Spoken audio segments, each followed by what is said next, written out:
Something came from Baltimore, Baltimore. Something came from Baltimore, Baltimore.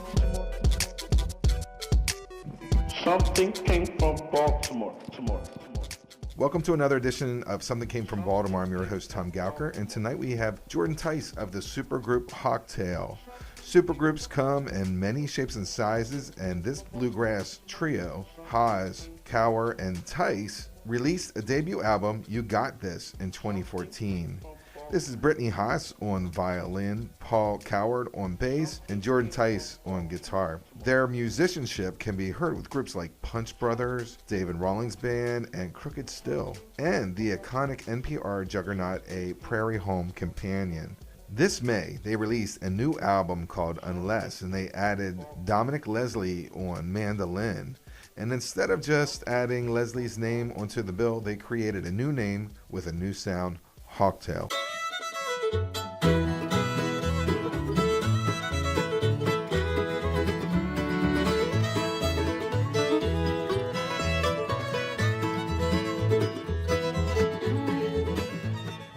Unless is a wonderful album that is melodic at times and also a barn burner. The music styles of bluegrass, classical, Celtic, and Appalachian are all woven together just like a tapestry. I'll be chatting with Jordan Tice tonight, and we will be focusing on some of the great tracks on the album.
Hey, Thomas, this is Jordan. Hey, How's Jordan. it going, man?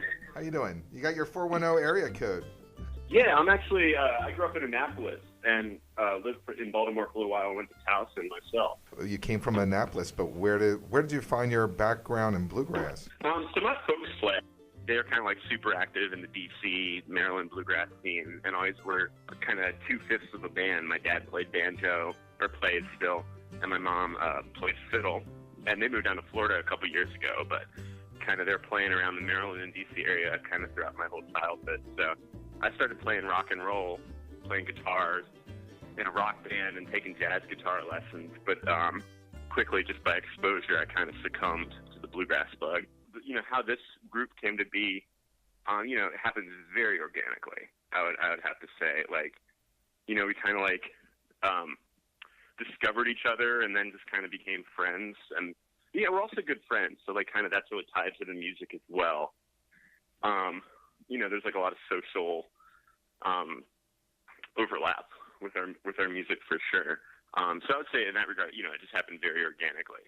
Like I can't even really think of like conscious decisions I really made that led things to where they are now. It wasn't kind of like, it wasn't like, oh, like I want to collaborate with this person because they're famous, so I'm going to reach out to them. It wasn't like a concerted effort like that at all. It was more just kind of happened and evolved.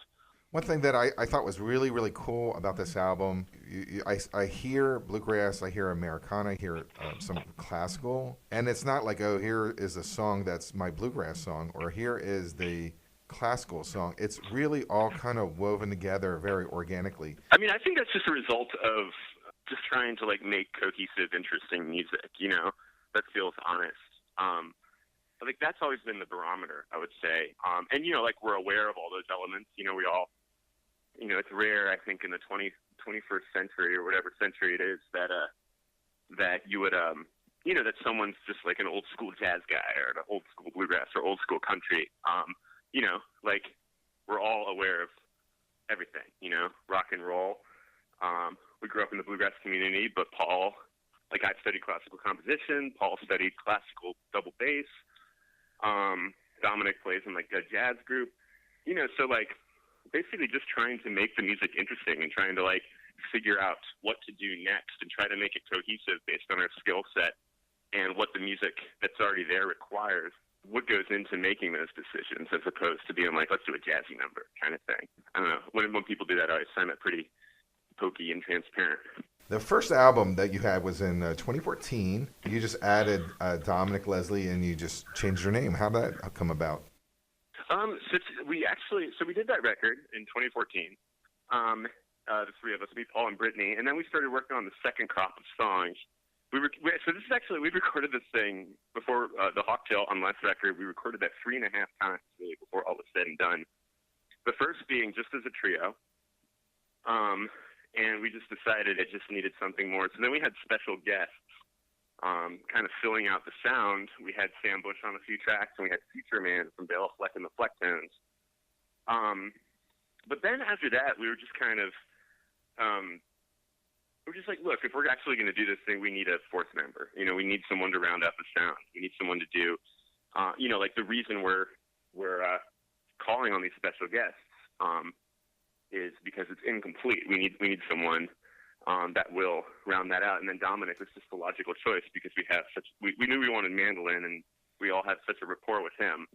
So then we cut the record a third time, and then we still decided that we were wondering if things could be a little bit better. So we were on a tour last fall, and we decided to multi-track record every show of our 10-day West Coast tour, and we ended up with using 3 of those tracks, 3 live tracks from that tour in place of the studio track. Boat Woman was the first line or the first melody to it, the first line to Into the Mystic by Van Morrison? No, that was a little riff that I came up with.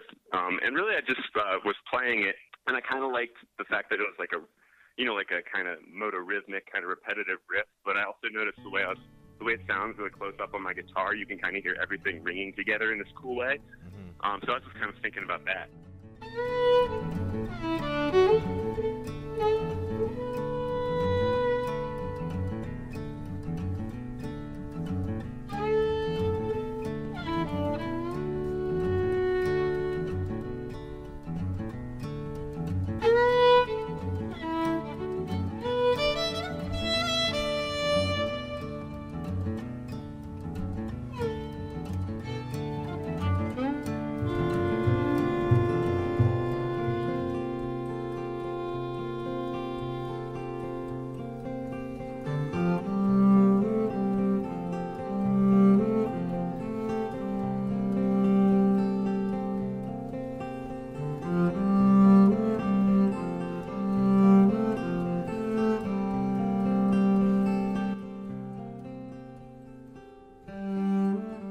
In the Kitchen is my favorite song.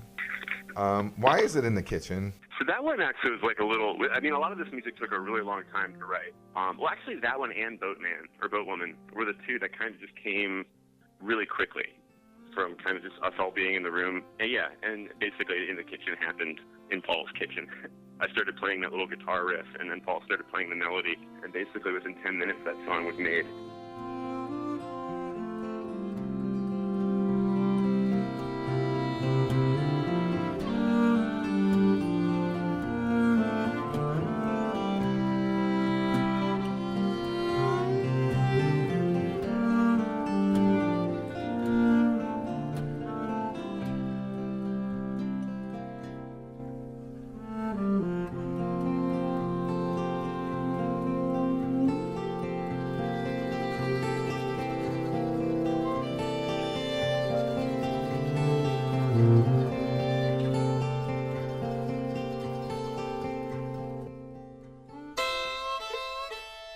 Abzog?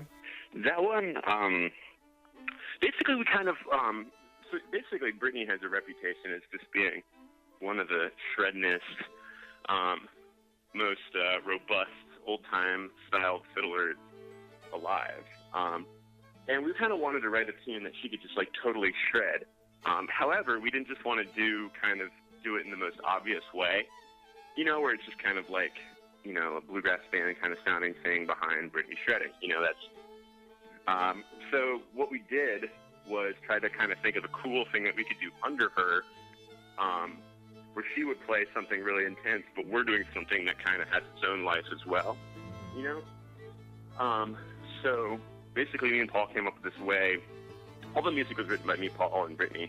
But me and Paul came up with this, like, he did this, like, walking bass line, and I did this kind of moving chord shape up and down the neck.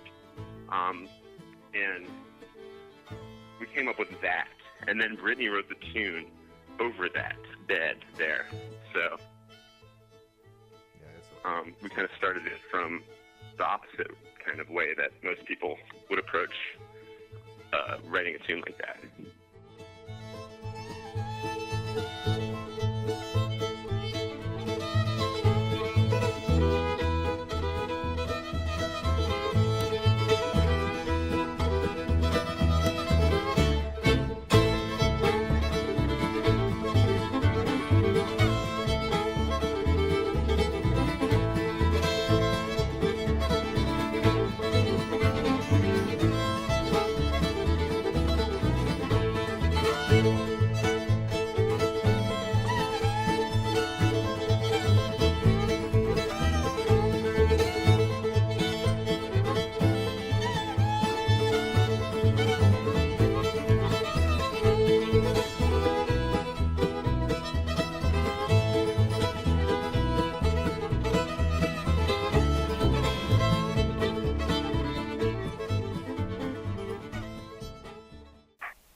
The title of the album is called Unless.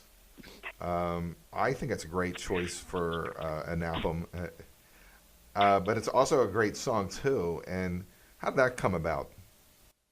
That one came, so as a trio, one of the things we used to like to play that we performed live was well, first off, that style of song comes from Sweden. It's called a polska. It's a type of fiddle tune that is in a 3/4 meter with accents on the 1 and the 3. Mm-hmm. So like 1 do do do do do do do do do do do do 3 1 do do 3 1. So that kind of has that kind of swing to it. But we played this other tune by this woman from Sweden named Eva Sather, and that was called Fasten, which means although. And basically we found that I had this ringing guitar part, Paul had this kind of moving bass line, and Britney had this nice kind of space that she could really express the melody in. So in playing Eva's tune, we kind of realized, oh, this is a sound that works for our ensemble. So then Paul wrote that melody, so it's kind of like our version of this other tune that we liked to play.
Jordan Tice of Hawktail, thank you so much for chatting with me on Something Came from Baltimore. Yeah, my pleasure, Thomas. Thanks for having me.